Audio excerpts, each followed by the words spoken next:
Kraft presents The Great Gildersleeve.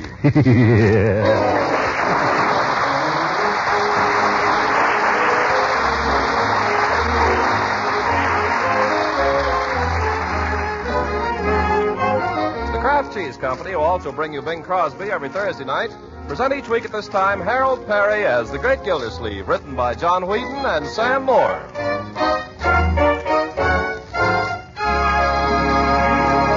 We'll hear from The Great Gildersleeve in just a moment. But first, an old proverb says that you've got to spend money to make money. Be that as it may, I'll twist that old saying around and tell you how one clever homemaker spends just 3 red ration stamps to save red ration stamps. Oh, that sounds odd. Try doing what she does with Pabstet, the delicious, nourishing cheese food of 100 uses. First, make a smooth cheese sauce with Pabstet and a little milk. Then pour it over leftovers of meat or fish or vegetables or rice, fixed any way you like, and see how family appetites react to that simple magic. You've saved food and you've pleased Dad and the kids. That's worthwhile economy. They'll like the unique cheddar cheese flavor of Pabstet in a variety of other ways, too. You can melt it with macaroni for grand-tasting casseroles, toast it to perfection, or serve it sliced with dessert or just by itself.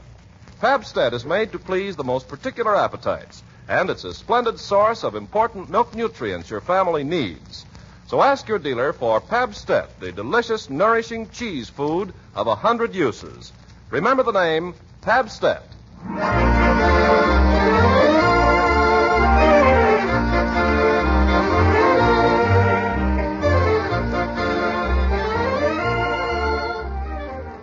First came the horse. In time, the horse was eliminated, and a self-propelling vehicle was developed through the efforts of men like Henry Ford, Stutz, Chandler, and others. None of these could have foreseen that the culmination of all these centuries of progress would be a 1940 6-cylinder four-door sedan at the wheel of which could be found Throckmorton P. Gildersleeve. Yet that's where we find him today, just turning into his driveway and heading for the garage. Something seems to be amiss, and it sounds like the motor. Come on, Jenny. Come on, old girl. We're almost there.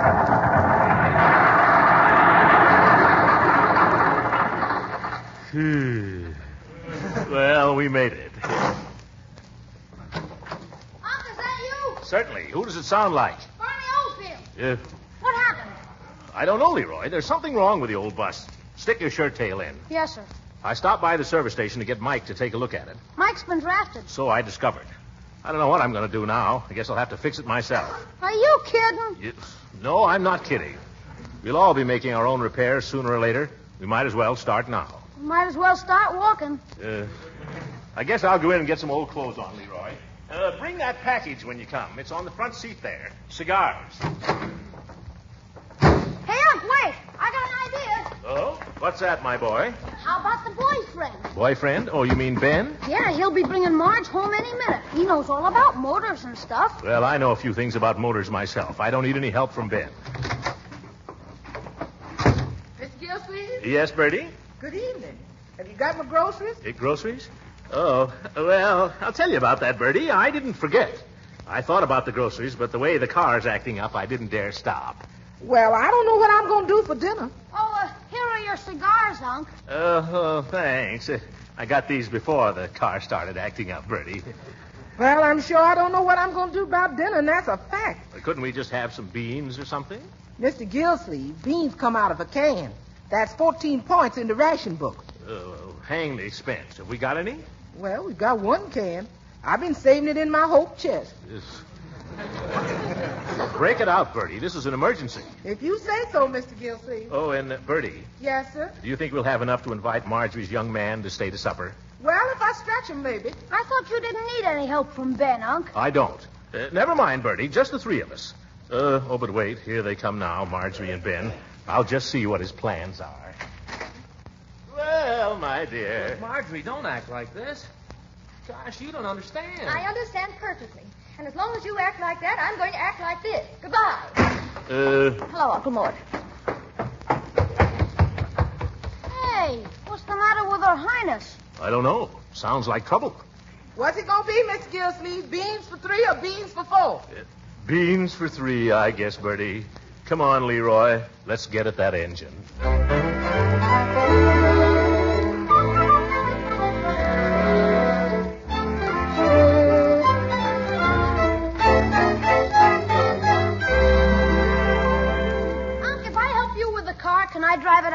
No, Leroy, you may not. Just a little. Just down the driveway. No. Why not? I've told you why not. You're too young and you don't know anything about cars. I know as much as some people. Besides, it's against the law. Now, let's get busy here. How do you open this hood? Darn thing. Never get it open that way. And how do you open it? Oh, I don't know anything about cars. Come on, Leroy. How do you open it? You have to unlock it first. Well, unlock it then if you know so much. Sure. There you are. No, Unc, the other end. Oh, yeah, that's what I thought. There. Now we're getting someplace. Well, look at that, the engine. What are you going to do to it, Unc? Fix it. Yeah, but how? Don't keep asking questions. I'll figure that out when I come to it. If you ask me, you've come to it. Well, Leroy, get me the screwdriver and we'll see what's what here. Got to get to the bottom of this. Screwdriver. Here you are, Unc. Thanks. Well, I guess we better unscrew something, huh? Well, what seems to be the trouble, Unc? I think the engine's missing, Leroy. Either that or the clutch is slipping. In either case, it's probably the carburetor. There's a little valve in there. Dirt gets into it. You just take it apart and blow into it. How did you learn so much about carburetors, Unc? Oh, you pick up these things, my boy. I've seen Mike do it. Now, where is the little devil? Here we are. Unc, that's not the carburetor. How do you know? Don't do that. I didn't. You did it. Huh? Oh, must have some connection with the horn. It is the horn. Oh. Well, the horn seems to be all right. We better try something else. Uh-oh. I don't like the looks of this. If you're looking for the carburetor, Unc, you're getting cold. A little less advice, young man, and we'll get along better here. Okay. So just to watch the way I do this, you'll be in a position to do it yourself if you ever have to. You see, I just...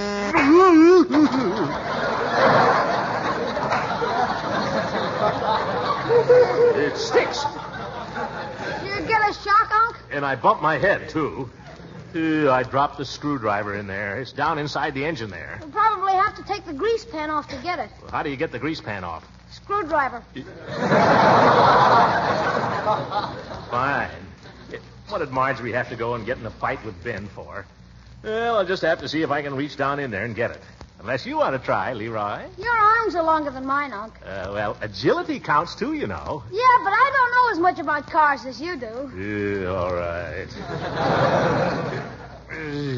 Want me to boost you in there, Unc? No, keep away from me. Greasy, filthy, dirty, nasty, filthy, dirty, nasty, filthy. I got it. Well, the boy mechanic.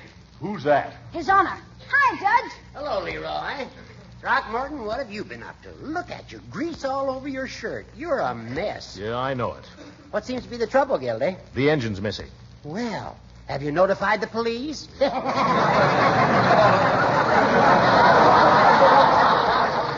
Oh, 23 skidoo, hooker. What do you want in here anyway? Well, I just dropped in to ask for the loan of a rake, Gildy. I thought I'd do a little work on my victory garden. But if I can be of any assistance to you Give here... him the rake, Leroy. Okay. Unc's been looking for the carburetor, Judge, and I tried to tell him that's it. Where? Right there. The boy is absolutely right, Gildy. Any fool knows that. What do you know about it, you old grampus? You and your reel. I bet it hasn't even got a carburetor. There's an old saying, Gildersleeve, there are none so blind as those who will not see. Go on, pull your car to pieces, scatter it all over the place, but when you've finally taken everything else apart, you'll discover that that is the carburetor. You don't have to make a speech about it. I'll take that rake now, Leroy, if you'll be so good. Here you are, Judge. I shall return it. See that you do. Thanks. You're welcome. The old windbag. He could be right, though. Leroy, just for the sake of argument, suppose we take this little gadget apart here, huh? Now you're getting somewhere. You're going to need a wrench for that, though. After all the work I went to fish this screwdriver out? Yeah, you might as well throw it back in. Here, let me see if this will fit. Leroy, I'm doing this. Okay. You getting it? Yeah, it's coming. Attaboy. Uncle Mort. Oh, what does she want? Leroy.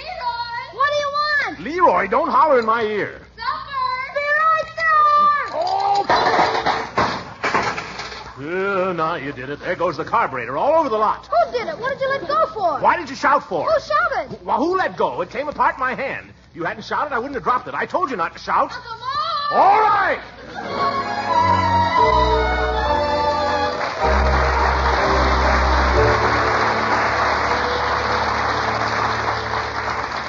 How did you make out with the car, Uncle Mort? Is it a powerhouse now? Well, not exactly, my dear, but I think I've definitely located the trouble. Carburetor. Well, what's wrong with the carburetor? It's all over the garage. Eat your beans. Well, I only hope you'll get it finished by tomorrow. Birdie and I have some shopping to do, haven't we? We sure have. Got to get all the groceries for the weekend. Well, you can always have them delivered if you have to. Not no more. The A1 grocery doesn't deliver now? No, sir. With them, it's strictly come and get it. And the last one gets a rotten egg. That's right. You have to go down there in person and raffle for it. Well, Leroy can always run down on his bicycle. Nope, flat tire. Oh, well. Oh, come clean, Uncle Mort. Aren't you going to get that car put together by tomorrow? Oh, I'll get it put together. Don't worry about that. I'll get it put together. Just hope it'll run, that's all. Unc, why don't you just break down and get Ben to help you? He could fix it in no time. Young man, when I want any advice from you, I'll break down and ask for it. Okay. Can I be excused? You may be excused, Leroy. And stick your shirt tail in. Okay. By the way, Marjorie, speaking of Ben, why don't we have him to supper tomorrow, Uncle Mort, you know perfectly well that Ben and I are not speaking. Since when? Since 4 o'clock this afternoon. Oh, no, I'm sorry to hear that. We're not going to be speaking till Ben makes up his mind. About what? Whether he's a man or a mouse. Oh, I don't think you're being fair to Ben, my dear. He's a little shy, perhaps. A little? But he's a fine, capable lad, and I don't like to hear you say... Capable of putting a car together, maybe, but he's not capable of making up his own mind. Well, no, I wouldn't say that. He won't speak up. He lets people walk all over him. No woman wants to marry a man like that. Has he asked you to marry him? No, that's another thing. It's not what I'm mad about. What are you mad about? Well, down at the plant today, a job opened up in Ben's department. And did Ben get it? No, Chet Healy got it. Who, that loudmouth? Yes. Or at least he had the nerve to walk into the front office and talk to them. Not Ben, though. No, Tar Baby, he ain't say nothing. Yeah. So now he's working for Chet. Oh, that's too bad. Oh, it burns me up. Ben knows 3 times as much as Chet does. 5 times. How's anyone going to find it out if he never opens his mouth? Well, you seem to have found it out. That's different. Yeah. Trouble with Ben is he's just too nice. Everybody imposes on him and he lets them. Every time he comes over here, you get him to work on something. Telephone, my dear. It's probably Piggy. All right. You don't want to be too hard on Ben, my dear. You could do a lot to help him if you I'm don't... not interested. Gildersleeve's wet wash. Please pick up and deliver.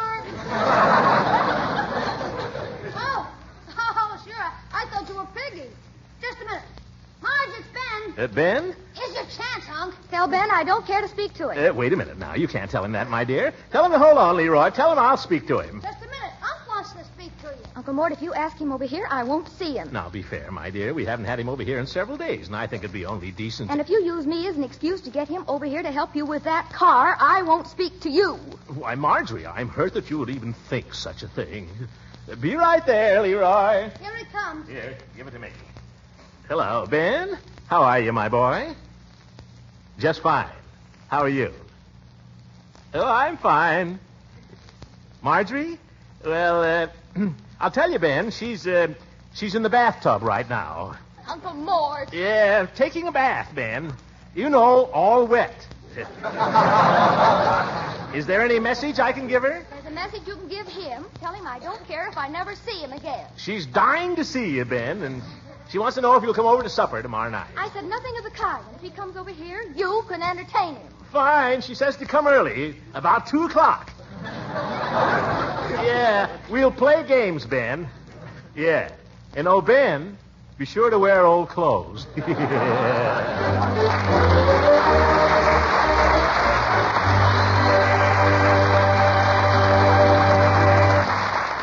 The Great Gildersleeve will be with us again in a few seconds. But first, let me ask, are you homemakers shopping before you go to the store these days? Now that it takes 2 kinds of money to buy so many foods, red ration stamps as well as cash, you'll find that planning in advance will save many vexing moments. For each meal, plan the main dish first. Then carefully build the rest of the meal around it, using your newspaper list of point values. That way you can be sure that family appetites will be tempted and that meals will be satisfying because they're well balanced. If you want to surprise the family with a real treat that's economical with both red ration stamps and cash, in planning your meals for this week, include the delicious cheese food Pabstet. Pabstet has a unique cheddar cheese flavor that's grand with main dishes, or serve it as a smooth cheese sauce with leftovers in a variety of ways. Pabstet's wonderfully nourishing, too. It's a fine source of many vitally important milk nutrients your family needs. Now, you may not be able to buy Pabstet the first time you try because so much of the nation's dairy food is going to war. But watch for it and buy Pabstet when you can. Just 3 red ration points for a generous package. Remember the name Pabstet, Pabst-ETT. Pabstet.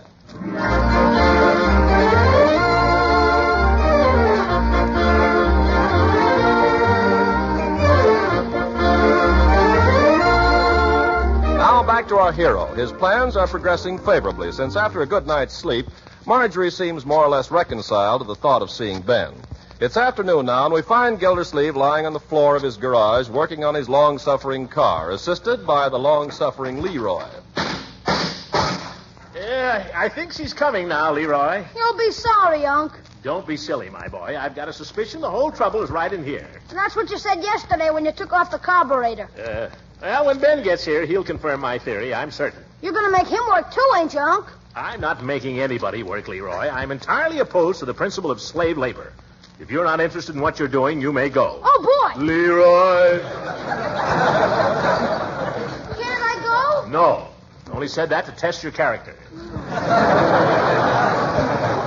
I'd like it better if I could do some of the hammering down under there. You sure gave me the worst part of this job. Yeah, but yours is a very important part, my boy. Be patient. Oh, nuts. Well, Leroy, if you aren't a model for a Christian martyr, what on earth are you doing? Can't you see? Well, I can see you standing there with a vacant look on your face, holding that blanket as if you were going to catch somebody jumping out of a burning building. Don't make fun of Leroy, Marjorie. He's helping me with an important job. Oh, you're down under there. What's Leroy doing? Well, I'm trying to knock the timing gear loose. And once she busts loose, I catch all the pieces in the blanket.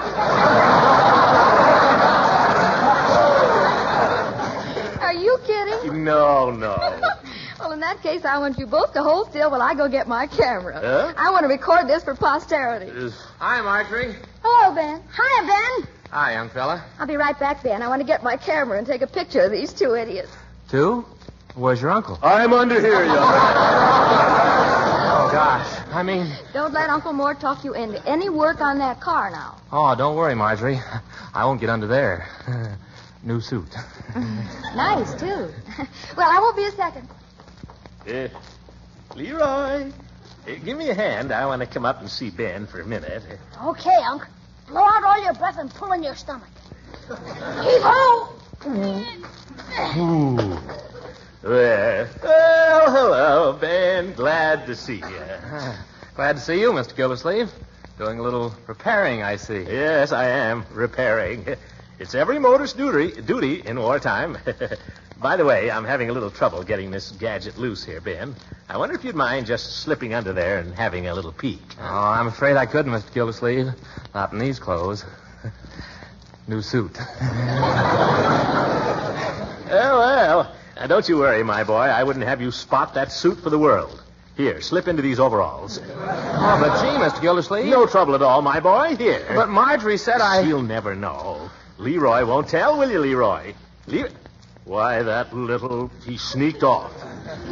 Marjorie will never know, Ben. Here, you'll be under there and out again before she gets back. Yeah, but she only went to get a camera. That's what she said, my boy. But I guess we know women, don't we? Oh, yeah, you bet. Yeah. That's the stuff.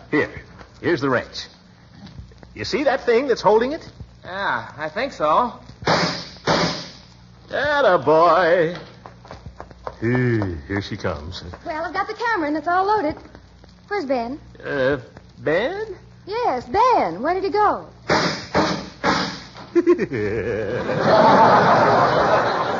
Uncle Throckmorton, you should be ashamed of yourself. Now, Marjorie. And you should be ashamed, too, Ben Waterford. Now, wait a minute, Marge. And his new suit, too. How could you do it, Uncle Mort? Overalls. Besides, it was really his own idea, Marjorie. He practically insisted. I don't believe it. Well, Ben, aren't you coming out of there? What'd you say, Marge? I said, I suppose you're going to stay down there all day. Oh, no, I'll come right out. But, Ben, did you get the whatchamacallit loose? No, I didn't. And he's not going to. Well, it'll only take a second, Marge. Oh, well, you listen to me, Ben Waterford. You haven't any more spine than a piece of spaghetti. Yep. You let yourself be pushed around down at the factory by a boy with half your ability. And then you come out here and let yourself be pushed around by a lazy old man with a big stomach. Oh! Marjorie! Goodbye. Hey, Marge. Hey. Well, stop her, Mr. Gildersleeve. Oh, gosh. Let me get out of here. Wait till I get...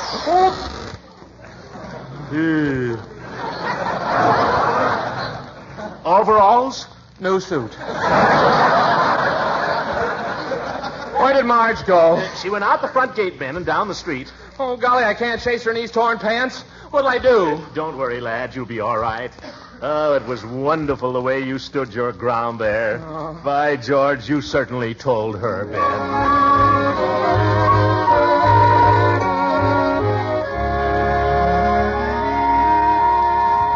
Yes, sir, that was a mighty fine supper. Aren't you glad you stayed now, Ben? Well, pretty glad. Yes, sir. Oh. Well, let's get at that car again. What do you say? You don't suppose Marjorie might be coming in soon? Don't worry about her. She'll turn up soon enough. She's probably seeing the early show at the Majestic. Might just as well work on the car till she gets here, Ben. Well, I want to talk to her before I go. But in the meantime... That's the spirit. We'll both work on it, and before you know it, zingo. Okay. Yes, sir. Oh, my goodness. What's the matter? I'm clean out of cigars, practically. Tell you what, I'll run down to the drugstore and pick up a couple while you get started. Then I'll come back and zingo.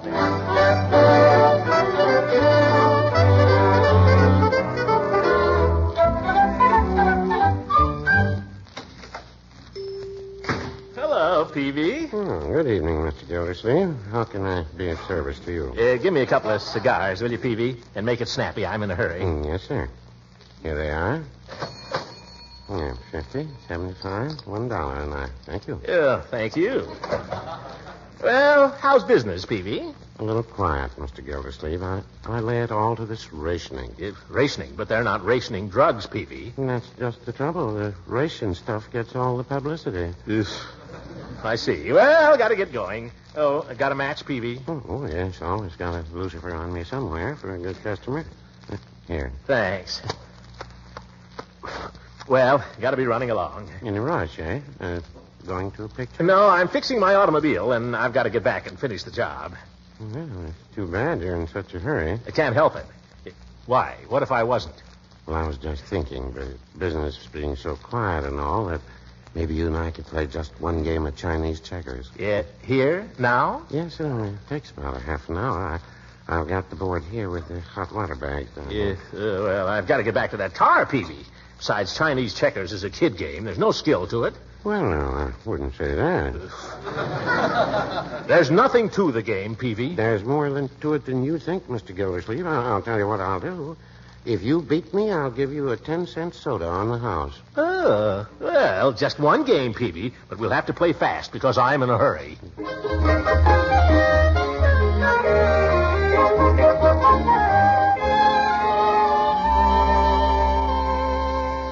Hello, Ben. Now, let's get at that car now, huh? Oh, it's all finished, Mr. Gildersleeve. Just finished a minute ago. Well, can you beat that?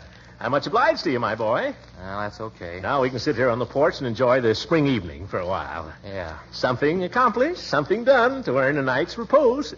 Longfellow. Darn rocking chair has a bad squeak. You notice it? Yes, sir. But I don't know anything about rocking chairs. You didn't happen to see Marjorie on the way to the drugstore, did you? No, Ben, I didn't. But don't you worry about her. She's probably at the home of one of her girlfriends playing Chinese checkers. She probably wishes she was here right this minute. Oh, you think so? No doubt about it. She'll be along soon. Gee, I guess you must know quite a bit about women, don't you, Mr. Gildersleeve? Well, I've been around quite a while, my boy. You get so you can figure 'em out. Tell what a woman's thinking just by looking at her. Gosh, that must be a neat trick. When I'm with a girl, I can't seem to think at all. Can't think? No, I just sit there and sizzle. Well, that's not the way to captivate a woman, Ben. It sure isn't. What do you suppose Marjorie's got against me, Mr. Gildersleeve? Why, that's as simple as ABC, young man. You're not using any finesse. Any what? You gotta be smooth, Ben. Look at the men the women go for in pictures. Look at Adolphe Marjot. Yeah, and look at me. Well, I'm sorry about your suit, Ben. Oh, that's all right. Gosh, I couldn't be like Adolphe Marjot anyway. I tried to raise a mustache once. What was the trouble? Well, came out pink. Pink? Yep. Been shaving pretty close ever since. Oh, there's a car turning down our street. Yeah, whose is it? Oh, it's probably Marie King driving Marjorie home. Hey, has Marie got a 42 convertible? No, that's not Marie. No, it isn't. That's Chet Healy. Chet Healy? What? Marjorie! Oh, hello, Uncle Maude. I didn't see you there in the dark. Oh, hello, Ben. Hello. Uncle Maude, I want you to meet Chet Healy. I've told you about him. How do you do? Well, how are you, Mr. Gildersleeve? Say, who's that with you? Well, if it isn't my new assistant. Hiya, Junior. Hello. Yeah, we just saw a great picture, and then we had a good look at a wonderful moon. This is a mighty attractive little niece you've got there, Mr. Gildersleeve. Oh, you think so? Yes, sir. I'd like to be an uncle to her myself. Say, Junior, what happened to your Sunday suit? What's the matter? Cat got your tongue? How would you like a punch in the nose? Oh, Ben. Now, don't worry, honey. Nothing's going to happen to me. That's what you think. Well, Say, this is quite a spectacle. I'll referee.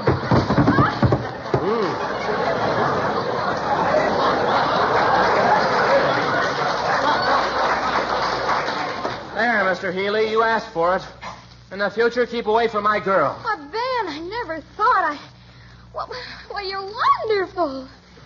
Can you ever forgive me? Well, I don't know. You keep picking on me as if I didn't know what I was doing. You treat me like a child, and I'm sick of it. If you're going to be my girl, you've got to let me say what's what from now on. Oh, Ben, I will. Well, that's telling her, Ben. I'm glad to see you're following my advice. Your advice? Mr. Gildersleeve, you're full of wet hay. Oh!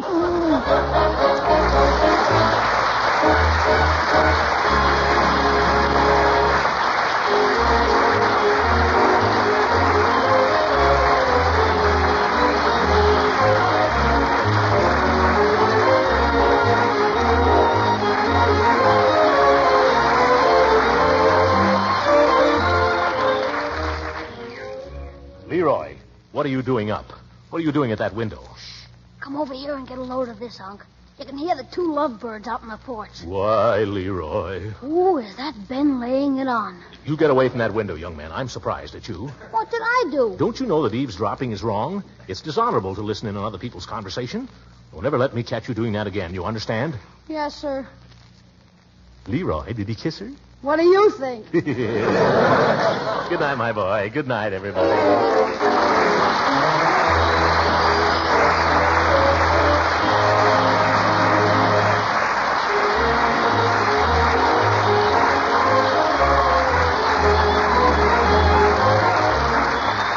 Music on this program was under the direction of Claude Sweeten. This is Ken Carpenter speaking for the Kraft Cheese Company and inviting you to listen in again next week for the further adventures of the Great Gildersleeve.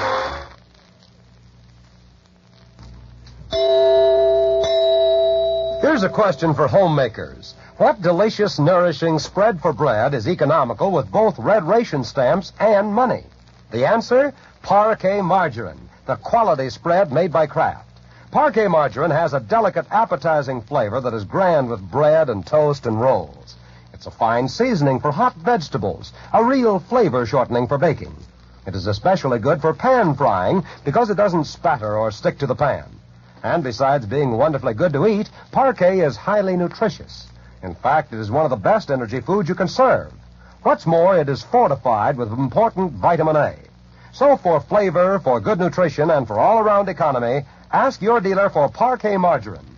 If he doesn't have Parquet the first time you ask for it, it's because of wartime shortages and because more and more people are asking for Parquet every day. But Kraft is doing everything possible to keep all dealers supplied. So watch for Parquet, P-A-R-K-A-Y, Parquet margarine made by Kraft. This program has reached you from Hollywood. This is the National Broadcasting Company.